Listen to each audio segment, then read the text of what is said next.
Good morning, student. Student, today's my topic is complex number of class 11th mathematics, chapter number 5. बच्चों, मैंने last video lectures में NCERT के 5 या 6 video lecture release करें जिसमें total NCERT cover करी गई है।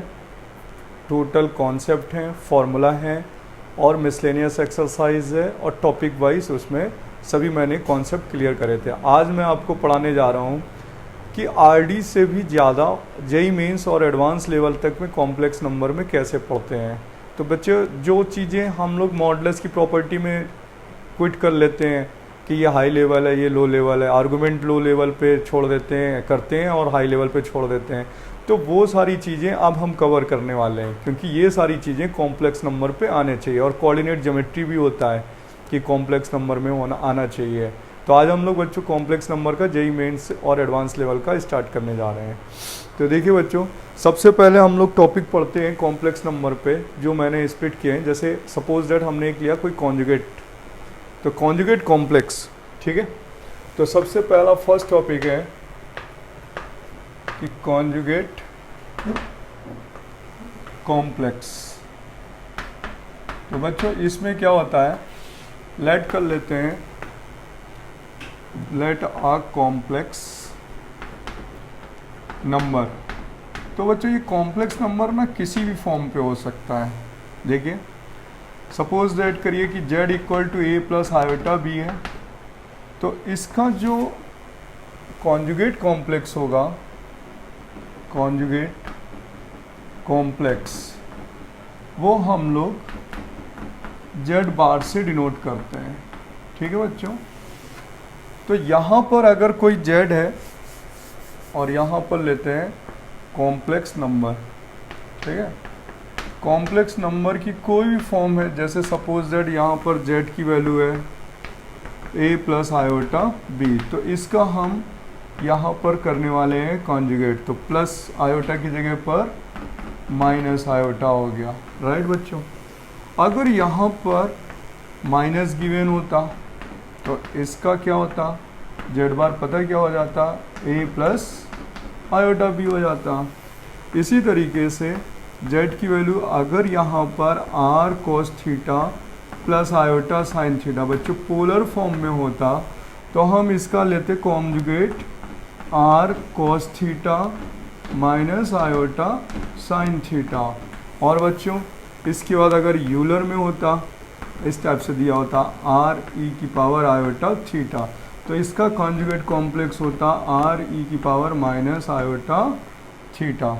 तो बच्चों ये एक शीट बनाई है, मतलब आपको डिफरेंस पता चल जाएगा कि कॉम्प्लेक्स नंबर का क्या यहाँ पर चेंज होता है जब कॉन्जुगेट होता है। इसी तरीके से बच्चों जब ये कोऑर्डिनेट एक्सिस में चला जाता है, यानी आर्गन्ड प्लेन पे अगर हम इसे बनाते हैं, देखिए बच्चों दूसरा पॉइंट है, जब हम इसे आर्गन पॉइंट पे बनाते हैं, आर्गन प्लेन पे, ठीक है।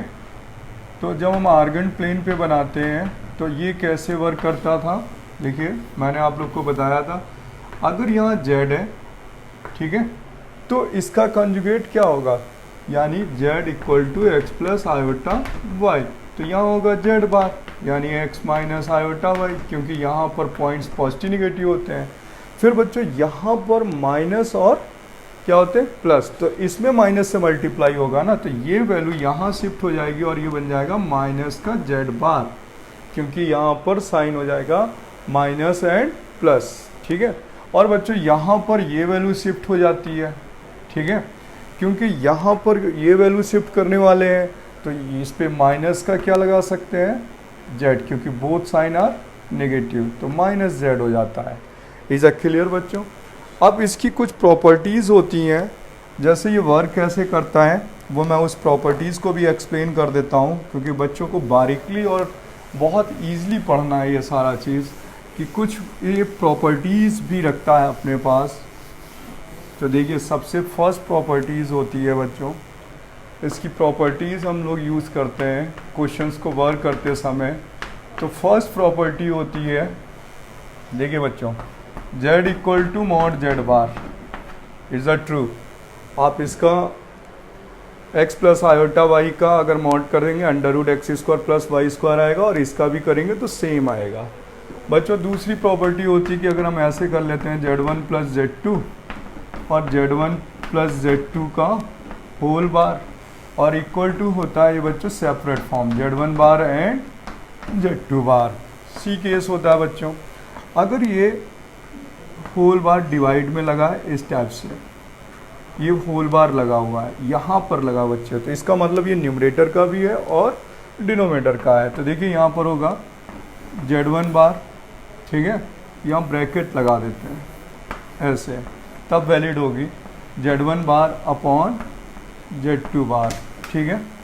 और इसके बाद बच्चों जब मल्टीप्लाई करेंगे ऐसे Z1 Z2 Z3 और इस टाइप का बार लगा होगा, तो पता क्या लिखेंगे Z1 बार Z2 बार Z3 बार। और एक और केस होता है बच्चों, अगर हम ऐसे लिखें कि Z बार नहीं Z की पावर n का बार, तो हम इसे लिख सकते हैं Z bar whole power n। तो बच्चों ये कुछ बेसिक प्रॉपर्टीज़ हैं जो कॉन्जुगेट कॉम्प्लेक्स के लिए आना ज़रूरी होती हैं, और ये सारी अगर हम NCERT में करते हैं तो किसी को हाई लेवल लगता है, किसी को लो लेवल लगता है, तो बच्चे क्या करते हैं इन सारी प्रॉपर्टीज़ को क्विट करते हुए चलते हैं। तो मैंने एक क्या किया, NCERT में लो लेवल किया और अब JEE में हाई लेवल करेंगे, ठीक है बच्चों। आगे बढ़ते हैं इसी तरीके से।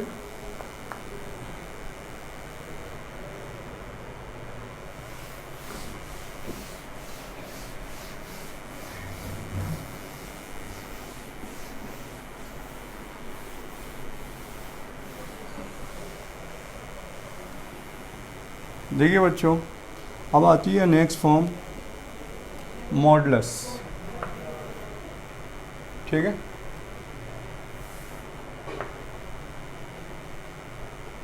मॉडुलस ऑफ Z यानी कॉम्प्लेक्स नंबर,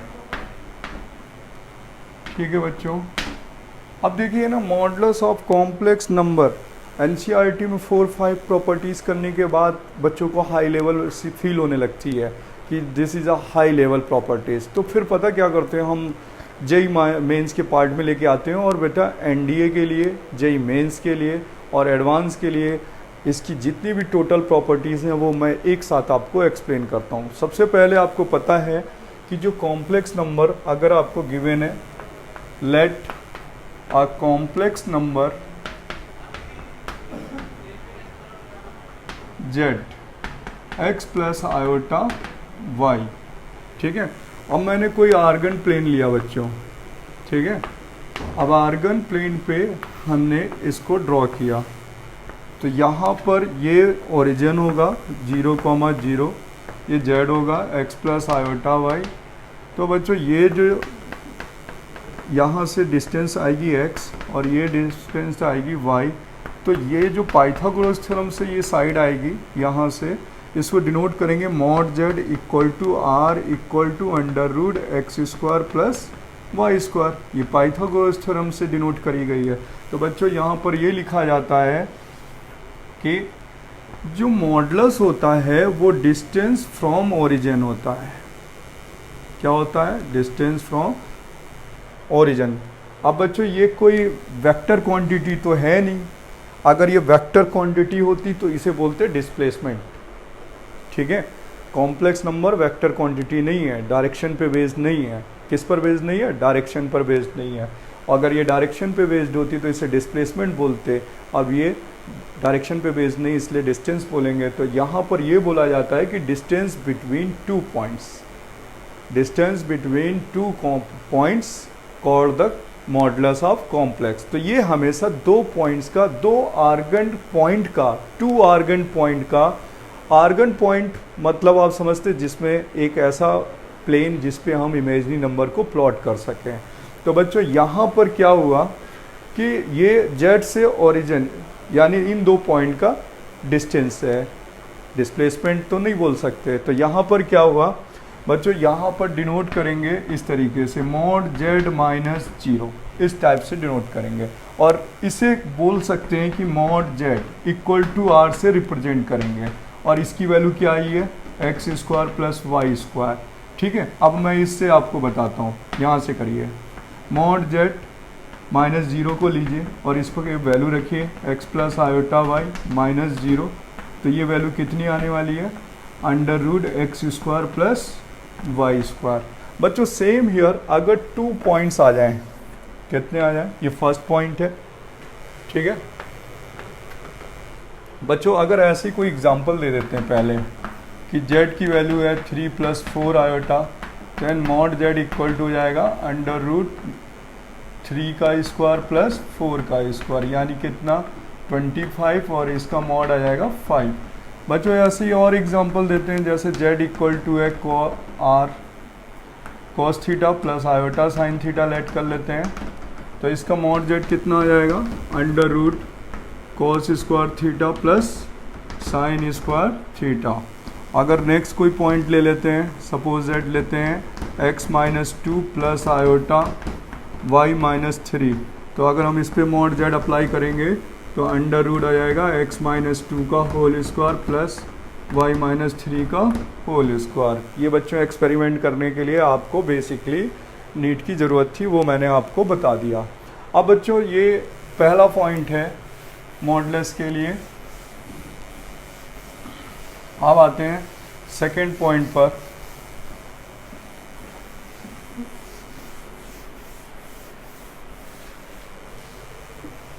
देखिए नेक्स्ट पॉइंट होता है इस पर बी।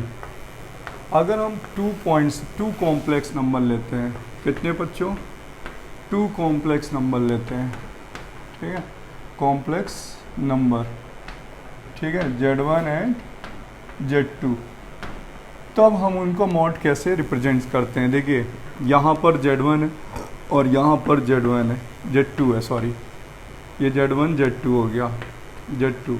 अब इसकी वैल्यू है x1 प्लस आयोटा y1 और इसकी वैल्यू है x2 प्लस आयोटा y2। तो अगर हम यहाँ ड्रॉ करेंगे बच्चों तो ये बनेगा x1, 0 और इसे यहाँ पर ड्रॉ करेंगे तो x2, 0 और ये वैल्यू आ जाएगी x2 - x1, ठीक है।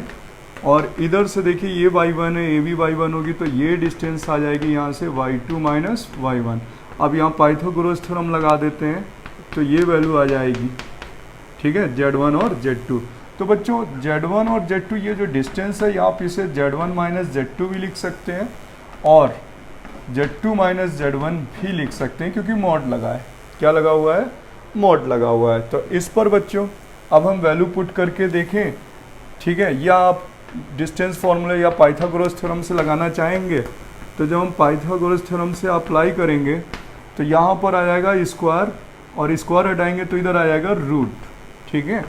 ये डिस्टेंस हो गई मॉड Z1 - Z2 और ये कितने के इक्वल आ रही है, अंडर रूट x2 - x1 का whole square plus y1 - y2 का होल स्क्वायर। और इसी को लिख सकते हैं और करके कि इसे हम x1 - x2 भी लिख सकते हैं प्लस y1 - y2 का होल स्क्वायर। अब जरा एग्जांपल लेते हैं बच्चों, जैसे कोई एग्जांपल दिया गया, Z1 की वैल्यू है -3 + 4 आयोटा और Z2 की वैल्यू है 6 - 4 आयोटा या 8 आयोटा कर देते हैं। Find mod Z1 - Z2।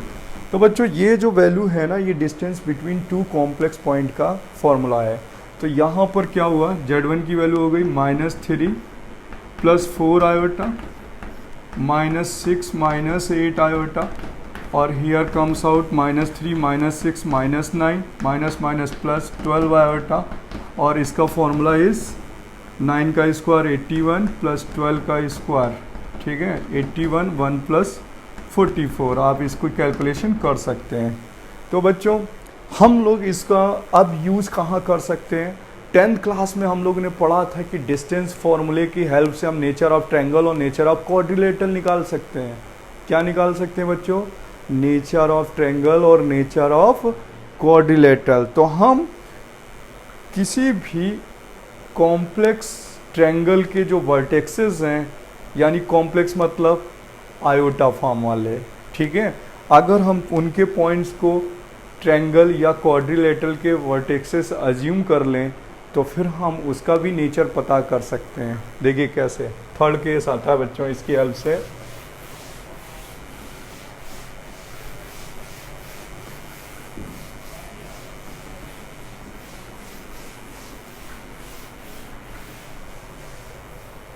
देखिए हम इसकी हेल्प से थर्ड केस मतलब एग्जांपल है या थर्ड केस ही दे देते हैं सी।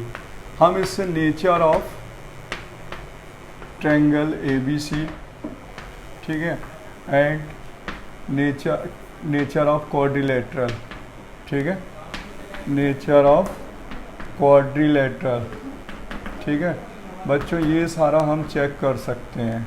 देखिए सबसे पहले आपको बताता हूँ, देखिए आपको ये कोई आर्गन प्लेन दे रखा है, ठीक है, 2D लेते हैं बच्चों, 3D पे नहीं होता।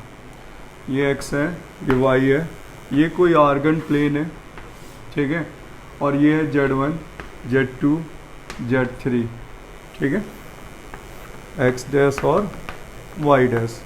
तो बच्चों यहाँ पर ए बी क्या रिप्रेजेंट करेगा, A B C. A B represent करने वाला है डिस्टेंस फार्मूले से mod Z1 minus Z2। B C क्या रिप्रेजेंट करने वाला है Z2 माइनस Z3। और ए सी क्या रिप्रेजेंट करने वाला है Z1 माइनस Z3। बच्चों चाहे किसी को भी फर्स्ट लिख लो, किसी को भी सेकंड, क्योंकि मॉड लगा है। क्या लगा है, मॉड। तो हमने तीनों साइड्स की लेंथ निकाल ली। बच्चों अगर इक्वल होगा तो इक्वलेटरल ट्रायंगल होगा। तो नेचर ऑफ आप पता चल गया ना कि पाइथागोरस थ्योरम भी लग सकती है, आइसोसेलेस भी लग सकता है। तो क्या करते थे वहाँ पर, जैसे सपोज दैट हमने कहा बच्चों कि ये 90 है। अगर हमने कहा होता, अगर हम इस पे ये बोलें कि दिस वन है, यानी इफ़ बोल सकते हैं कि मॉड Z2 माइनस Z3 का whole square equal to mod others two side Z1 minus Z2 का whole square plus mod Z1 minus Z3 का होल स्क्वायर। तो बच्चों ये बोल सकते हैं कैसा है, ये राइट एंगल ट्रायंगल है। कैसा है ये, राइट एंगल ट्रायंगल है, ठीक है।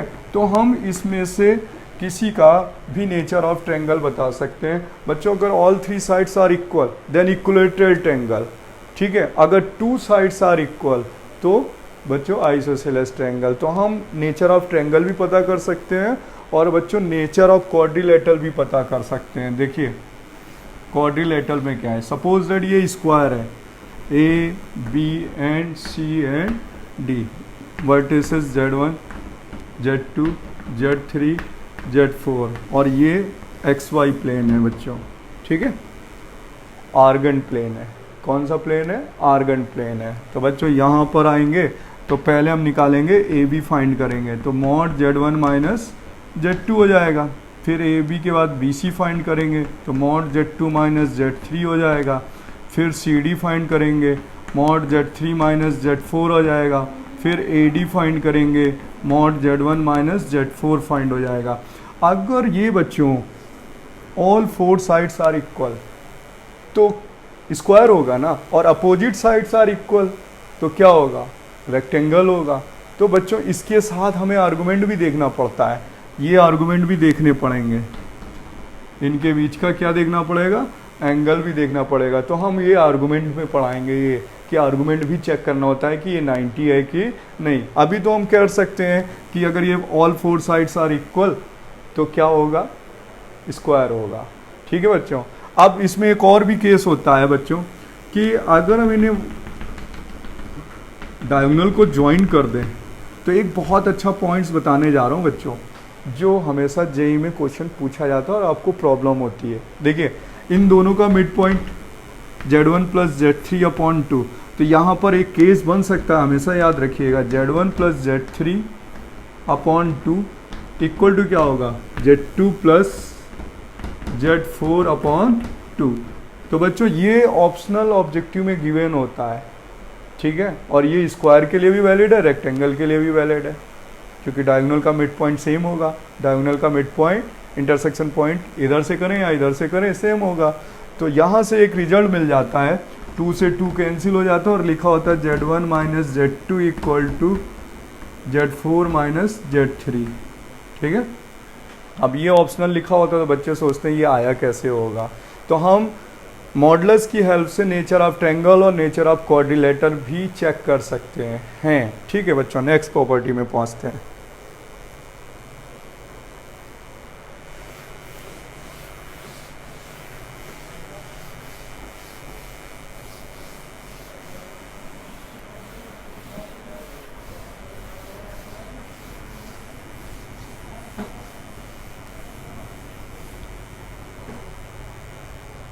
अब बच्चों यहाँ पर डी केस होता है कि अगर ये मल्टीप्लाई में लिखे हैं सारे मॉडुलस के अंदर, ठीक है, तो ये बच्चे अलग अलग हो जाएंगे ऐसे, mod Z1, mod Z2, mod Z3, mod Z4। आप किसी को भी वेरीफाई कर सकते हो, आप कोई भी नंबर कॉम्प्लेक्स नंबर लेके वेरीफाई कर सकते हो और ये बच्चों इक्वल होता है। जैसे मैं वेरीफाई कर देता हूँ, लेट कर लेता हूँ, Z1 की वैल्यू है 3 + 4 आयोटा, Z2 की वैल्यू है 2 + 3 आयोटा। तो बच्चों हमें चेक करना है कि मॉड Z1 और Z2 क्या मॉड Z1 और Z2 के इक्वल होते हैं। तो देखिए इन दोनों का पहले मल्टीप्लाई करते हैं LHS पे, तो 3 × 2 = 6, 3 × 3 = 9 आयोटा, ठीक है, 4 × 2 = 8 आयोटा और 4 × 3 = 12 आयोटा स्क्वायर। और इसका सेपरेट में मॉड निकालें तो मॉड Z1 की वैल्यू कितनी आ जाएगी, 9 + 16 यानी 5। मॉड Z2 यहाँ से कितना आ जाएगा, 4 + 9 तो √13। तो बच्चों ये आया 5 और इंटू √13 इस तरफ का पार्ट, और इधर आया आयोटा स्क्वायर -1, तो ईयर इज -6 + 17 आयोटा। इसकी वैल्यू आ जाएगी √36 + 17 का स्क्वायर, ठीक है, कितना होता है बच्चों, 289। 17 का, 17 का स्क्वायर बोलिए,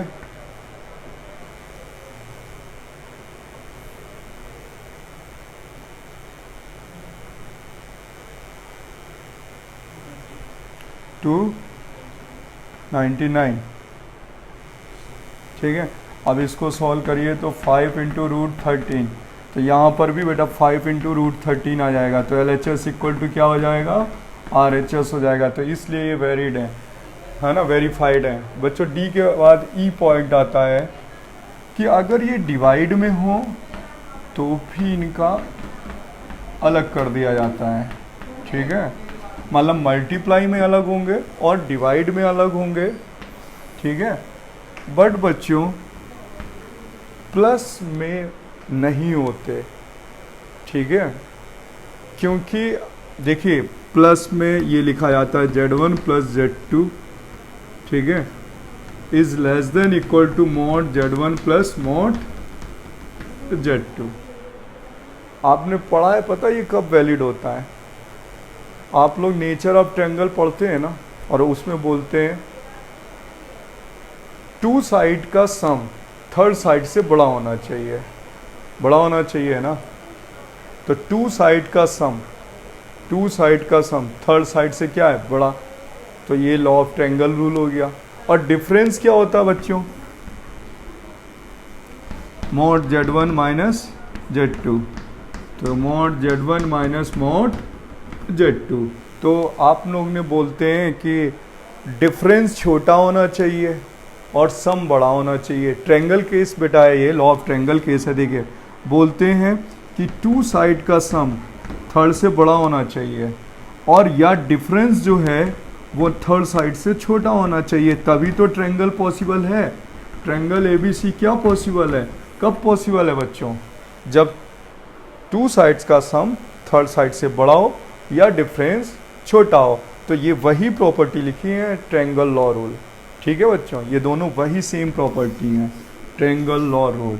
अब इससे फाइंड होती है मैक्सिमा वैल्यू और इससे फाइंड होती है मिनिमा वैल्यू।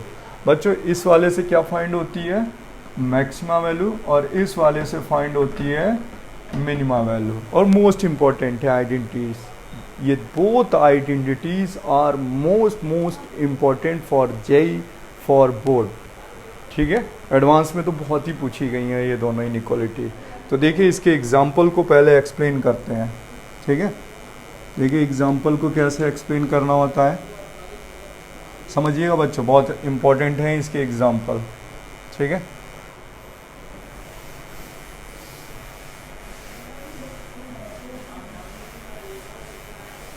देखिए पहले हमने इनके एग्जाम्पल को करते हैं, और एग्जाम्पल देखिए ऐसे गिवन होते हैं JEE में, ऐसे लिखा होता है एग्जाम्पल इस पर कि if mod z plus 3 plus 4 iota is less than equal to 10, then find maxima and minima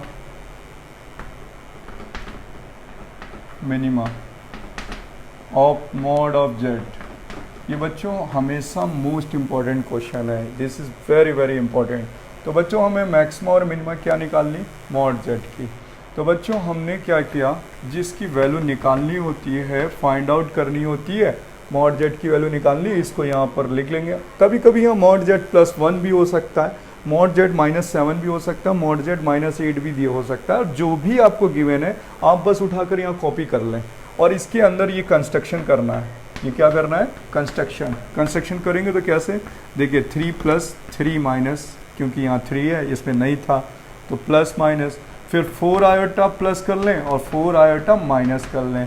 तो इसको आप ऐसे कर लें सेपरेट फॉर्म पे, एक ये हो गया Z1 और माइनस कॉमन ले लें या प्लस रखें, -3 -4 आयोटा कर लेते हैं तो इसे है Z1, ये Z1 और ये है Z2 और ये रहा formula mod Z1 + Z2 less than equal to mod Z1 + Z2। तो देखिए क्या लगेगा यहाँ पे, mod Z1 + mod Z2। Clear हुआ बच्चों। तो अब यहाँ पर ये वाली प्रॉपर्टी लगाई है मैंने, लगाई है ना। तो इसके लिए हमारे पास ये वैल्यू है Z1 Z + 3 + 4 आयोटा और प्लस mod -3 - 4 आयोटा। तो ये वैल्यू देखिए क्वेश्चन पे गिवन है 10, गिवन है ना 10, यहाँ 10 आ जाएगा और यहाँ पर √3² 9 16, ये 5 आ जाएगा। तो ये वैल्यू आ गई 10 + 5 यानी लेस देन 15। तो मैक्सिमम आंसर कितना आ गया, 15। अब बच्चों अब हम ये वाली प्रॉपर्टी लगा देते हैं इसी पर। तो यहाँ देखिए ये जब वैलिड होता है जब माइनस होता है, देखिए ना ये कब वैलिड होता है, जब ये वैल्यू क्या होती है माइनस। तो यहाँ पे क्या लगा हुआ है, प्लस। तो मैं इसी को फिर से बच्चों आपको समझाता हूँ। देखिए इस वाले एग्जाम्पल को समझाने के लिए मैं आपको यहाँ पर प्लस की जगह माइनस लगाना पड़ेगा। तो भी ऐसे देखिए Z + 3 + 4 आयोटा और यहाँ पर माइनस हो जाएगा तो ये प्लस हो जाएगा 3 + 4 आयोटा। देखिए अगर आपको साइनिंग नहीं समझ में आई प्लस माइनस तो फिर क्वेश्चन रॉन्ग हो जाएगा। देखिए ये प्रॉपर्टी जब है जब यहाँ माइनस लगा है, इसके ऊपर जब था जब प्लस लगाया तो उस केस में हमने प्लस लगाया, इस केस में हमने माइनस लगाया और ये मिनिमम वैल्यू की फाइंड का है। तो ये देखिए Z1 है और ये क्या है Z2 है। तो इनइक्वालिटी इस तरफ लगी हुई है तो ये हो जाएगा Z + 3 + 4 आयोटा और माइनस, ठीक है बच्चों। और Z2 की वैल्यू हो जाएगी 3 + 4 आयोटा। तो ये वैल्यू हो गई क्वेश्चन पे 10 गिवन है और ये वैल्यू 5 हो जाएगी √a²+। तो मिनिमा कितनी आ गई 5। तो बच्चों ये both properties are most important, ठीक है। कितनी हो गई हैं वैसे, जी हो गई हैं, कितनी हो गई हैं जी। और ये बच्चों मैक्सिमा और मिनिमा वैल्यू फाइंड आउट करने के लिए हमें यूज़ करनी पड़ती हैं। क्वेश्चंस वेरी वेरी इंपॉर्टेंट होता है। अब नेक्स्ट करते हैं इसके आगे की प्रॉपर्टी है बच्चे। देखिए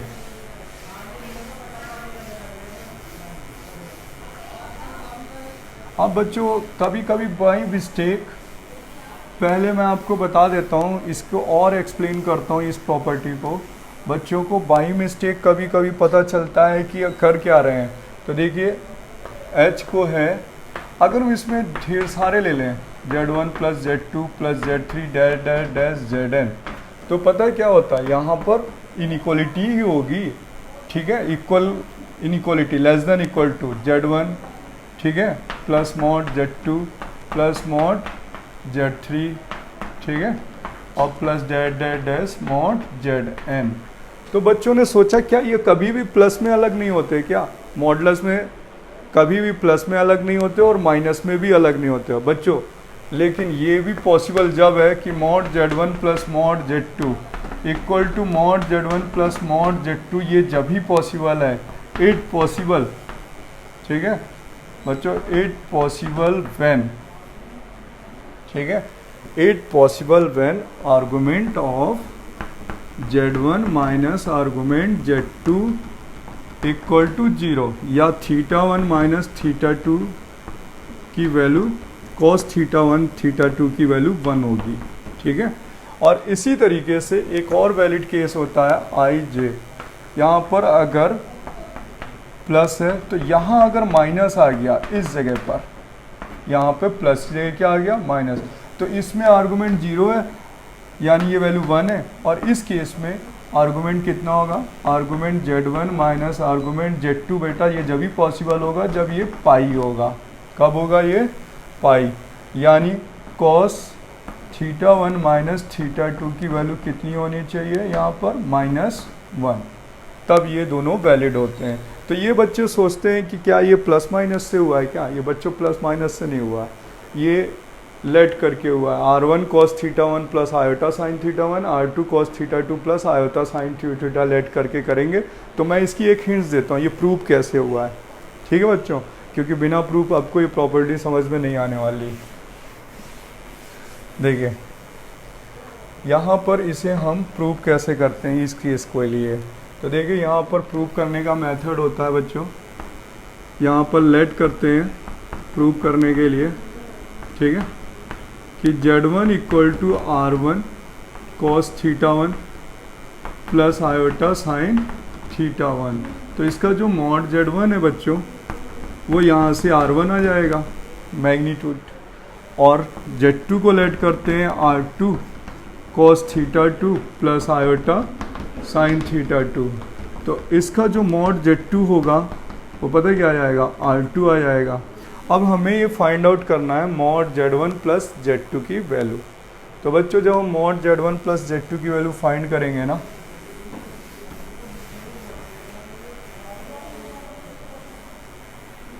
देखिए इस पर इसको पॉसिबल करते हैं। तो मॉड Z1 प्लस Z2 को जब हम यहाँ पर रखेंगे इस टाइप से, R1 cos theta 1 plus iota sine theta 1 plus R2 cos theta 2 plus iota sine theta 2, जब आप इस पर मॉड लगाओगे तो इसका सॉल्यूशन बनेगा बच्चों जाके R1 square plus R2 square plus 2R1 R2 cos theta 1 minus theta 2। आप इसे कंस्ट्रक्शन कर सकते हैं, यहाँ पर फॉर्मूला लगा सकते हैं मॉड का। अब देखिए वैल्यू बच्चों ये बेस्ड इसी तो पे हो रहा था, अगर हम यहाँ पे 1 पुट कर दें तो आ जाएगा R1 square plus R2 square plus 2R1 R2। तो ये इस पर 2 केस बन गए। देखिए अगर हम cos थीटा 1 माइनस थीटा 2 की जगह पे 1 पुट कर दें और cos थीटा 1 माइनस थीटा 2 की जगह पे -1 पुट कर दें, यानी इनका आर्गूमेंट क्या हुआ 0 और इसका आर्गूमेंट क्या हुआ पाई, इसका आर्गूमेंट क्या हुआ पाई, ठीक है, क्योंकि cos पाई क्या होता है -1। अब बच्चों जब हम यहाँ पर 1 पुट करेंगे तो ये बनने वाला है R1 प्लस R2 का होल स्क्वायर, अगर इसे 1 पुट करते हैं। लेकिन जब आप इसे -1 पुट करते हैं तो क्या बनने वाला है R1 माइनस R2 का होल स्क्वायर। तो ये वैल्यू हो गई मॉड R1, ठीक है, मतलब R1 प्लस R2 आ जाएगा ये, और ये वैल्यू कितनी आ जाएगी R1 माइनस R2। प्रूव हो गया, ये मॉड Z1 प्लस Z2 है और ये mod Z1 minus mod Z2 है। तो बच्चों ये जब भी वैलिड होते हैं प्लस में, ऐसे नहीं वैलिड होते जब उनके बीच का एंगल 0 या पाई हो, तब ये लिख सकते हैं। और देखिए यहाँ प्लस को एक्सप्लेन कर दिया मैंने, ठीक है बच्चों। अब आगे बढ़ते हैं, नेक्स्ट प्रॉपर्टी ये होती है मॉडुलस की।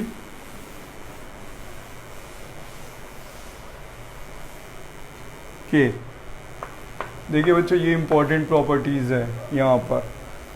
If mod Z plus A upon Z equal to, यहाँ 1 है sorry, 1 upon Z equal to A, then maxima and minima of mod Z। तो बच्चों ये आपको मैं बता देता हूँ, एनडीए के पेपर में और जेईई मेंस के पेपर में और एडवांस के पेपर में मैचिंग का क्वेश्चन होता है, और एनडीए में डायरेक्ट फार्मूला पूछा जाता है। फार्मूला का मतलब डायरेक्ट एक क्वेश्चन दे दिया जाता है। तो बच्चों यहाँ पर इसका जो मैक्सिमा वैल्यू का फार्मूला होता है a plus under root a square plus 4 upon 2। और इधर होता है मिनिमा का minus a plus under root a square plus 4 upon 2। This is a formula. ये मिनिमा है और ये मैक्सिमा है। तो बच्चों हुआ क्या, ये प्रूफ कैसे हुआ होगा, मैं बताता हूँ आपको प्रूफ कैसे किया जाता है। ये बच्चों यहाँ पर r cos theta plus iota sine theta put कर लीजिए, यहाँ पर भी पुट कर लीजिए, तो इसका रिवर्स क्या हो जाएगा, 1 upon r cos theta minus iota sine theta. और उसका मॉडुलस लगाएंगे तो वो कॉस और साइन पे बनेगा। फिर साइन को या तो कॉस में रख लीजिए या कॉस को साइन पे रख लीजिए, मतलब साइन स्क्वायर थीटा बनेगा या साइन थीटा बनेगा, और उसको डोमेन पे लगा दीजिए, रेंज पे -1 से 1 पे, तब जाके ये प्रूव होता है जा करके। और ये बहुत बड़ी प्रूवमेंट है एडवांस के लिए। तो ये सुपर इंटेलिजेंट बच्चे होते हैं और इनको वही कर सकते हैं जो कंस्ट्रक्शन मेथड से डोमेन और रेंज फाइंड निकालना जानते हैं। ठीक है, तो अब इस पर कोई एक एग्जाम्पल की बात करते हैं कि किस टाइप का एग्जाम्पल होता है। देखिए एग्जाम्पल यहाँ करते हैं। एग्जाम्पल पे बोला गया कि z plus 1 upon z equal to 2। यही क्वेश्चन ज़्यादा पूछा गया है, मैक्सिमा और मिनिमा निकालना है ऑफ मॉड z का।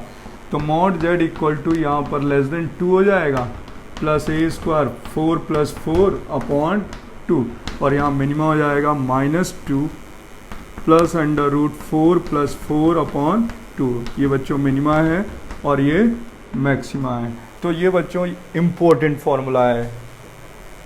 ठीक है, और फिर होता है z plus b upon z equal to a, then maxima and minima. ठीक है, ऑफ मॉड z।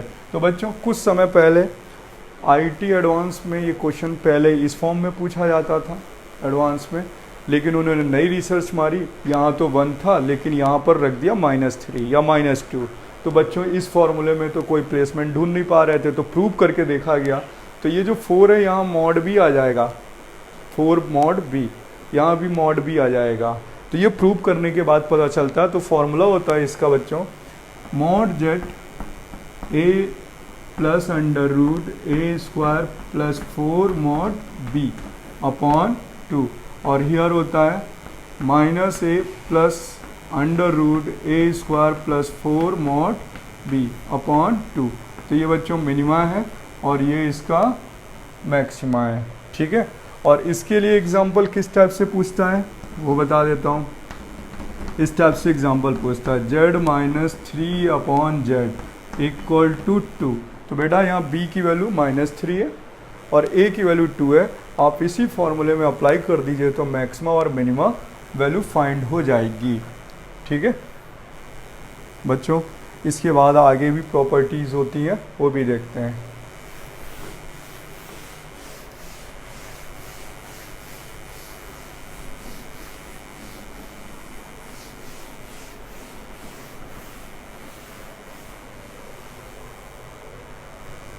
देखिए बच्चों, ये तो बड़ी प्रॉपर्टी हो गई, एम आ गई।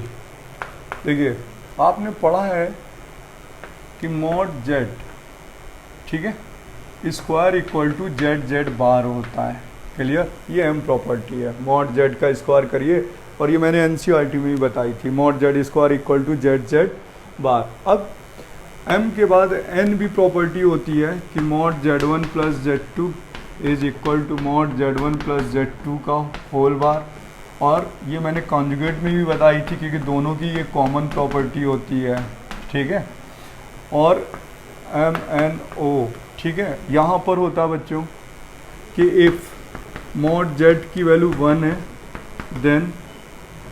देन मॉड जेड स्क्वायर करेंगे तो भी 1, और मॉड जेड स्क्वायर को लिख सकते हैं जेड जेड बार 1।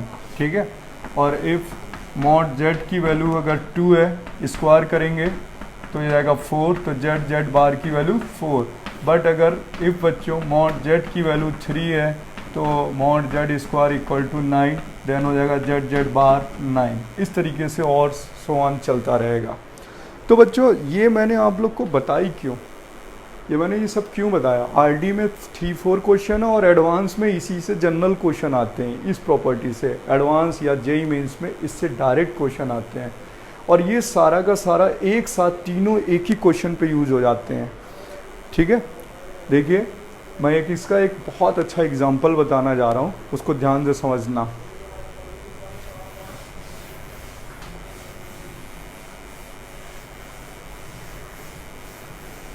देखिए बच्चों, ये एग्ज़ाम्पल है, जेई में पूछा जा चुका है एडवांस में, कहीं ज़्यादा पुराना नहीं है, बट आरडी में ये कॉपीराइट था।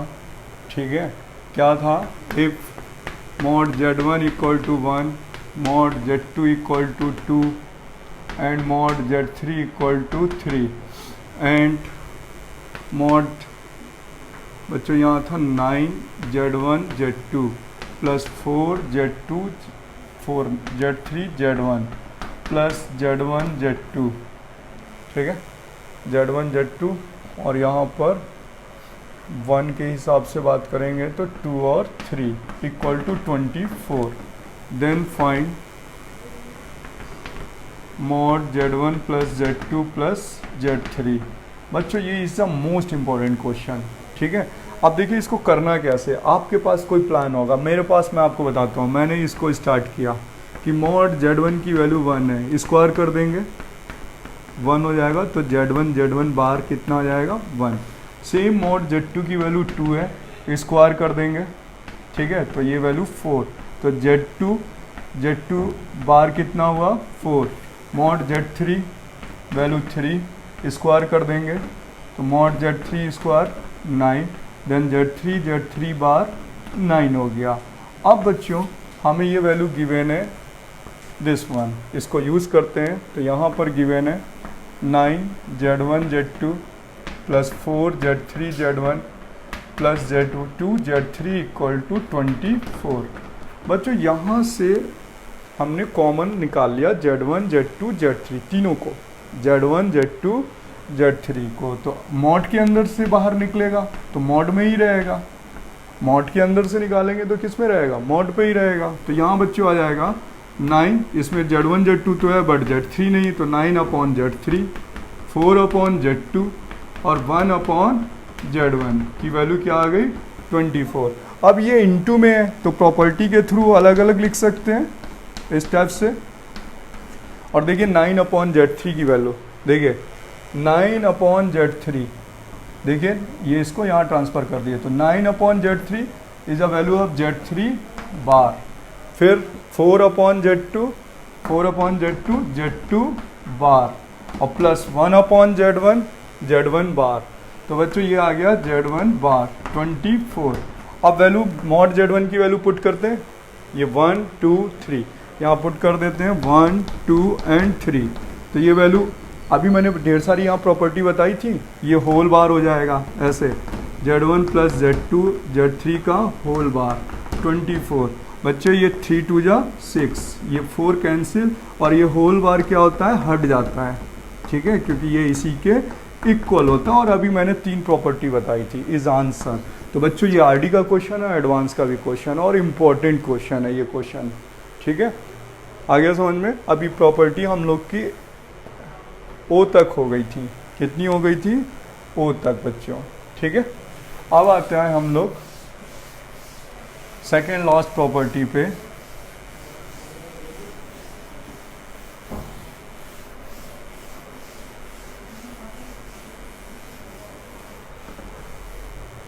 देखिए बच्चे पी प्रॉपर्टी है, देखिए अभी हम लोग ने पढ़ा था, तो यहाँ पे लिख सकते हैं ए z1 प्लस बी z2 का होल स्क्वायर, प्लस यहाँ लिख सकते हैं बी z1 माइनस ए z2 का होल स्क्वायर। बच्चों ये फॉर्मूला होता है ए स्क्वायर प्लस बी स्क्वायर, फिर होता है bracket of mod z1 square plus of mod z2 का स्क्वायर। ये प्रॉपर्टी है बच्चों, और ये प्रूव करने के लिए भी आ जाती कभी, बट ये पता है किससे प्रूव हो रही है, मॉड z स्क्वायर क्या होता है z बार, उससे प्रूव हो रही है। तो देखिए LHS लेते हैं, इसका प्रूफ बताते हैं आपको। बिकॉज मॉड z का स्क्वायर क्या होता है z बार, इससे प्रूव होगा। तो LHS लिया, तो a z1 plus b z2 into of a z1 minus b z2, ठीक है, नहीं गलत है, ये रॉन्ग है बच्चों, यहाँ माइनस नहीं लगेगा, यहाँ प्लस ही रहेगा, और यहाँ पे बार लगेगा, समझ में आया, ऐसा मत करना, ठीक है। प्लस यहाँ हो जाएगा बी z1 माइनस ई z2, और यहाँ पर आएगा B z1 bar minus A Z two bar. अब मल्टीप्लाई कर देते हैं तो ये हो जाएगा A square Z one bar plus A B Z two bar plus B A Z one bar, और फिर आ जाएगा B square Z two bar plus यहाँ आ जाएगा B square Z one bar minus का A B Z two bar, फिर minus का ए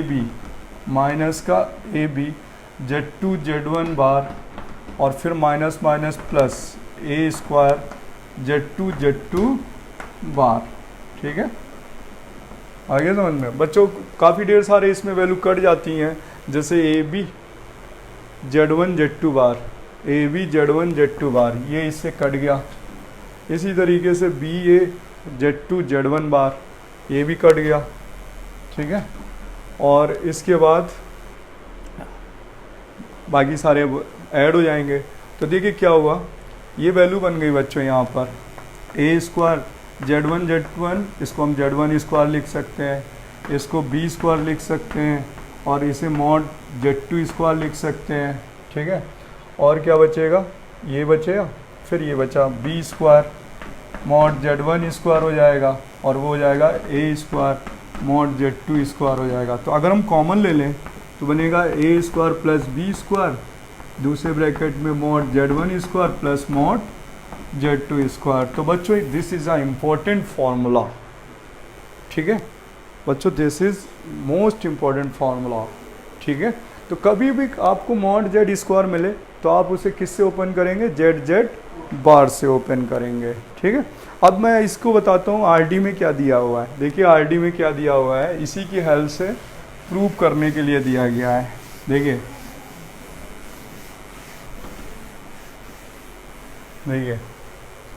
यहाँ पर दिया जाता है, एग्जाम्पल है ये क्वेश्चन, इसी पे आपको दे दिया जाता है z one plus z two whole square plus z one minus z two का होल स्क्वायर। देखिए सेम लिखा हुआ है। ठीक है, इस फॉर्मूले में देखिए ए का वैल्यू 1 है और बी का वैल्यू 1 है, यहाँ पुट कर देते हैं इस वाले पर। तो comes out 1 square plus 1 square mod Z one square plus mod Z two square. तो आंसर इज 112 हो गया, mod Z one square plus mod Z two square. तो बच्चों ये इसका आंसर हो गया। तो बच्चों ये टोटल प्रॉपर्टीज़ एनसीईआरटी लेवल की ही हैं, बट क्या हुआ आईएससी बोर्ड में ये पूरी कंप्लीट हैं, सारी की सारी प्रॉपर्टीज़ हैं और सबके एग्जाम्पल हैं। और अगर ये इतनी टोटल मॉड की प्रॉपर्टी होती हैं तभी हम जाके जेई के लेवल का एडवांस और मेंस लेवल का कर सकते हैं, अदरवाइज़ नहीं कर सकते हैं।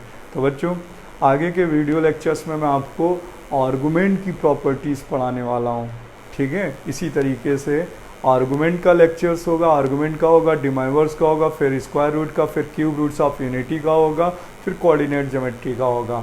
तो बच्चों अगर आपको मेरा ये लेक्चर आपको पसंद आए तो आप अपने प्लीज़ दोस्तों को शेयर करें और वेट करें कि मैं नेक्स्ट आपको जल्दी आर्गुमेंट का लेक्चर अपलोड करूं। ठीक है, तब तक के लिए आप